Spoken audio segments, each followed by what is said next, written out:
Bismillahirrahmanirrahim. Assalamualaikum warahmatullahi wabarakatuh. Alhamdulillahilladzi ala ma an'am wa nashkuruhu ala ma alham. Alladzi 'allama bil qalam 'allamal insana ma lam ya'lam. Allahumma shalli wa sallim karrama man ta'allam wa 'alima wa 'allam wa 'ala alihi wa ashabihi al-akram. Amma ba'du. Bapak Ibu hadirin dan hadirat jamaah tarawih yang dirahmati serta dimuliakan oleh Allah. Pertama-tama dan yang paling utama, kembali lagi kita pada malam yang berbahagia ini memanjatkan puji syukur kehadirat Allah Subhanahu wa taala. Yang mana alhamdulillah malam ini kita telah sampai pada malam yang ke-7.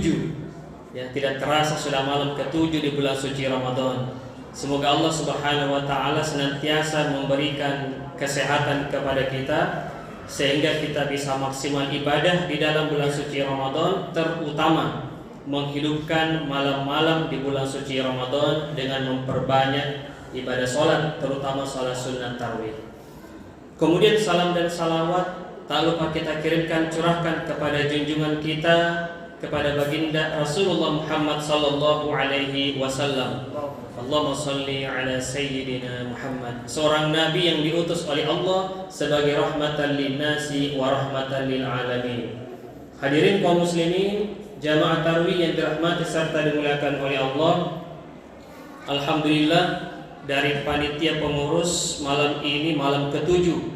Ya, insyaallah kami diamanahkan untuk membahas tentang salah satu daripada hadis Arba'in An-Nawawi, yaitu pada hadis ke-12 yang judulnya yaitu meninggalkan perbuatan yang sia-sia. Ya, jadi adik-adik yang mau catat judul, catat memang nih. Judulnya meninggalkan perbuatan yang sia-sia, dan ini merupakan tema ataupun judul yang sangat menarik kita bahas. Nah, kita mulai. Nabi sallallahu alaihi wasallam dalam sebuah riwayat disebutkan an Abi Hurairah radhiyallahu anhu qala Rasulullah sallallahu alaihi wasallam min husnil islamil mar'i tarkuhu ma la ya'nihi, rawahu Tirmidzi wa hadha hadits hasan. Yang artinya dari Abu Hurairah radhiyallahu anhu berkata bahwa Rasul sallallahu alaihi wasallam bersabda bahwa di antara bentuk ataupun tanda kebaikan keislaman seseorang yaitu meninggalkan perbuatan yang sia-sia. Hadis ini diriwayatkan oleh Imam At-Tirmizi dan ini hadisnya hasan. Jamaah dirahmati serta dimuliakan oleh Allah. Dari hadis ini kita bisa lihat bahwa untuk mengukur kualitas keislaman kebaikan seseorang, ya, yaitu dengan cara melihat bagaimana dia mengelola waktu yang Allah Subhanahu wa taala berikan kepadanya. Jadi tidak usah kita lihat orang lain, kita berkaca dulu pada diri kita. Kalau kita mau melihat kualitas keislaman kita, maka coba lihat diri kita. Sejauh mana kita gunakan waktu yang Allah berikan kepada kita? Apakah waktu itu sudah lebih banyak kita gunakan kepada hal yang bermanfaat, ataukah sebaliknya banyak waktu yang kita gunakan kepada hal-hal yang sia-sia, yang tidak bermanfaat atau anfaedah? Kalau banyak waktu yang kita rasa sudah banyak kita lakukan kebaikan yang bermanfaat, berarti itu tanda keislaman kita baik, alhamdulillah. Tapi kalau sebaliknya kita merasa ini waktu yang selama ini Allah Subhanahu wa taala berikan kepada kita malah lebih banyak kita alokasikan kepada yang tidak bermanfaat, ya, bukan kepada yang haram, kepada yang tidak bermanfaat, kepada yang sia-sia, maka keislaman kita ini, keagamaan kita ini masih kurang baik. Hadirin dirahmati serta dimuliakan oleh Allah. Di dalam Al-Qur'an, dalam surah Al-Mu'minun ayat 1, 2 dan 3, Allah Subhanahu wa taala berfirman, A'udzu billahi minasyaitonir rajim. Bismillahirrahmanirrahim. Qad aflahal mu'minun alladzina hum fi salatihim khashi'un walladzina hum 'anil lagwi mu'ridun. Yang artinya sungguh beruntunglah orang-orang yang beriman. Nah, kenapa orang-orang yang beriman itu beruntung? Atau apa yang dilakukan orang yang beriman itu sehingga dia beruntung? Di antara yang pertama adalah karena dia khusyuk dalam ibadah sholatnya. Walladzina hum 'anil lagwi mu'ridun, dan orang-orang yang beriman itu meninggalkan dari perbuatan yang sia-sia. Jadi kalau orang yang beriman betul-betul beriman kepada Allah, maka ketika ada perbuatan yang tidak bermanfaat, yang tidak ada gunanya, yang sia-sia, maka mereka akan tinggalkan itu. Dan alhamdulillah kita semua insyaallah jamaah Masjid Al-Ihsan Bulu Raqib ini termasuk orang-orang yang menggunakan waktu dengan sebaik-baiknya, terutama lagi di bulan suci Ramadan. Kenapa jamaah? Ialah karena di dalam bulan suci Ramadan ini apapun yang kita lakukan maka itu semua bernilai ibadah dan itu bermanfaat. Sebagai contoh, ketika kita bangun di subuh hari, ya kita sahur, maka sahur yang kita lakukan itu maka itu termasuk daripada ibadah dan itu bermanfaat. Kata Nabi, tasahharu fa inna fis sahuri barokah, bahwa dengan sahur maka itu termasuk bagian dari barokah. Kemudian di siang harinya kita berpuasa, maka itu juga bermanfaat, itu adalah ibadah. Rasul sallallahu alaihi wasallam bersabda, "Man shoma ramadhana imanan wa ihtisaban, ghufira lahu ma taqaddama min dhanbi." Ya, bahwa puasa yang kita lakukan ternyata menjadi penggugur dosa-dosa kita. Lalu kemudian ketika menjelang maghrib, ya kita kasih makan orang yang lapar, kita kasih makan orang yang berpuasa, ternyata juga itu berpahala. Man fattara shaiman kana mithlu ajrihi, kata Nabi, barang siapa yang memberi makan orang yang berpuasa, maka ia akan mendapatkan pahala yang sama seperti orang yang berpuasa tanpa dikurangi sedikit pun pahalanya orang yang berpuasa. Lalu kemudian malam hari ini kita laksanakan salat sunat tarawih, juga itu adalah beribadah, juga itu adalah bermanfaat. Nabi bersabda, "Man qama ramadhana imanan wa ihtisaban, ghufira lahu ma taqaddama min dhanbi." Barang siapa yang melaksanakan qiyam di malam-malam bulan suci Ramadan, maka itu akan menjadi penggugur dosa-dosanya. Jadi seluruh yang kita lakukan di dalam bulan suci Ramadan itu semua bernilai ibadah dan itu bermanfaat. Nah, yang jadi pertanyaan sekarang, yang tidak bermanfaat atau yang sia-sia atau yang tidak ada gunanya itu yang seperti apa?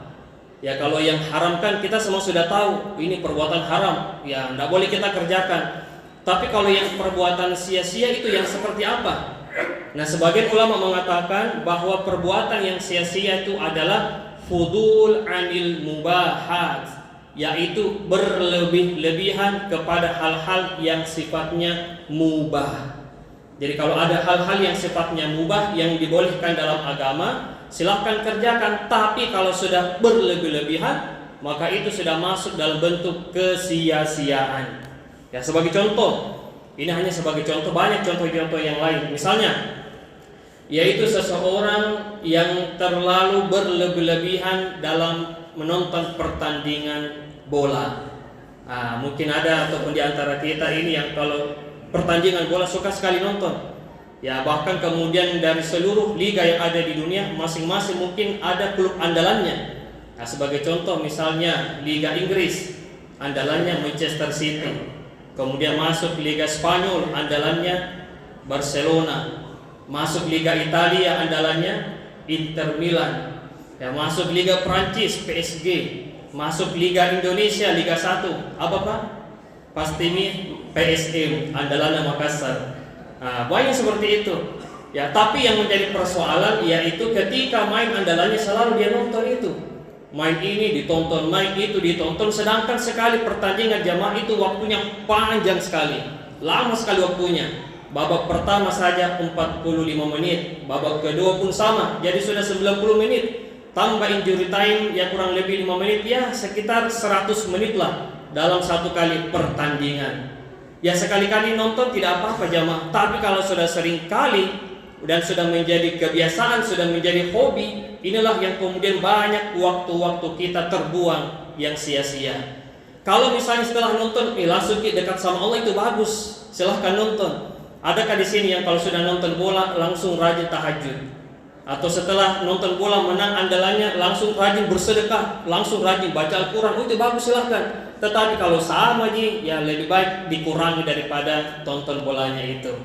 Hadirin dirahmati serta dimuliakan oleh Allah. Nah, kemudian contoh yang kedua yang saya kira termasuk fudul an mubahat, yaitu berlebih-lebihan dalam hal-hal yang sifatnya mubah, yaitu terlebih-lebih ataupun berlebih-lebihan dalam berbicara tentang politik. Nah, ini banyak orang ini ya kalau bicara politik luar biasa hebatnya. Padahal bukan bidangnya, bukan domainnya dia, bukan spesialisasinya. Tapi kalau bicara politik luar biasa. Apalagi sekarang Bapak Ibu sudah ya waktunya sudah panas-panasnya nih. Tahun 2024 sebentar lagi sudah mulai. Ya, koalisi ini koalisi itu, partai ini partai itu, usung calon presiden ini calon presiden itu, sudah mulai panas sekarang nih. Nah, hati-hati jamaah.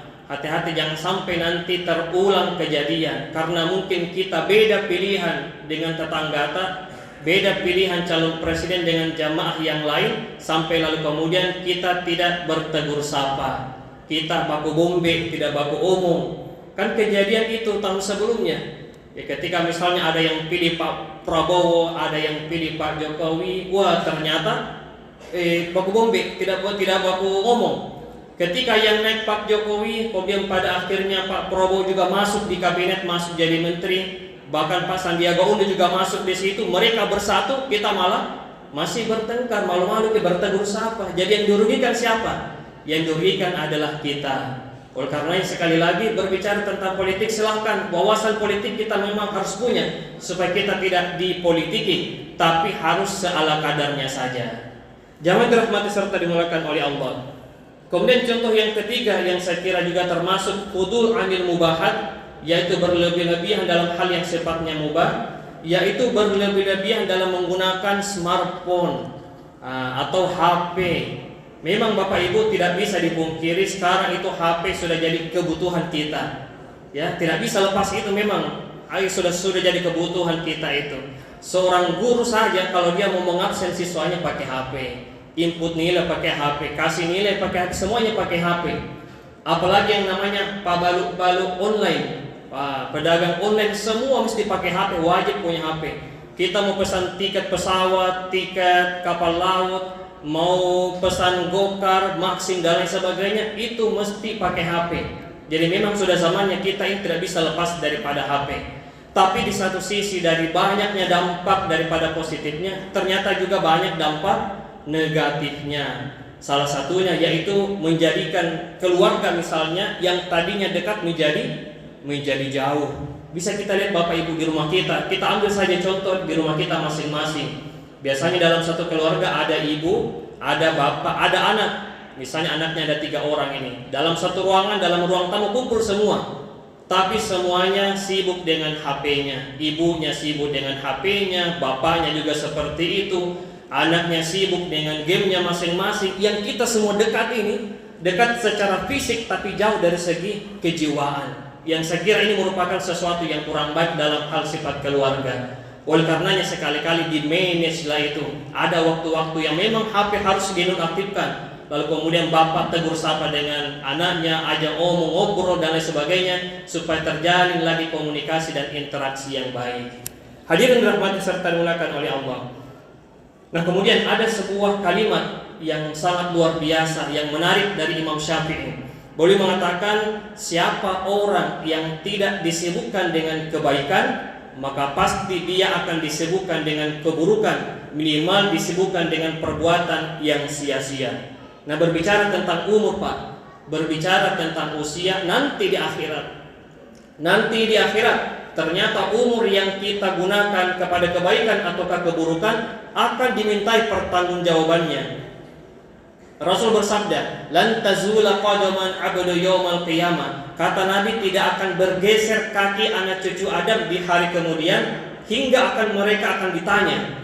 Apa pertanyaannya? Ditanya kepada mereka, "An umrihi fima afna."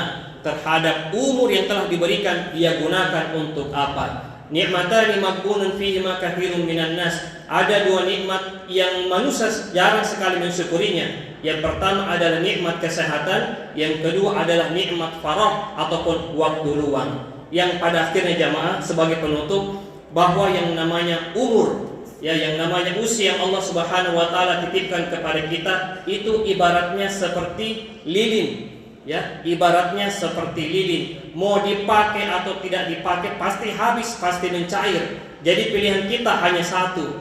Apakah kita gunakan umur kita kepada kebaikan, kepada hal-hal yang sifatnya bermanfaat, ataukah sebaliknya sisa-sisa usia dan umur kita gunakan kepada hal-hal yang tidak bermanfaat, yang tidak ada gunanya, yang anfaedah, yang pada akhirnya kita pun akan menjadi orang-orang yang merugi. Semoga kita jamaah yang ada di tempat ini termasuk orang-orang yang senantiasa menjaga dirinya, menjaga waktunya, agar kita ini betul-betul mengisi sisa-sisa umur kita dengan berbagai macam kebaikan dan berbagai macam amal ibadah yang Allah Subhanahu wa taala perintahkan kepada kita. Sekira inilah yang bisa kami sampaikan pada kesempatan hari ini. Semoga apa yang kami sampaikan ini bermanfaat kepada kita semua. Wa akhirul kalam, tsumma assalamualaikum warahmatullahi wabarakatuh.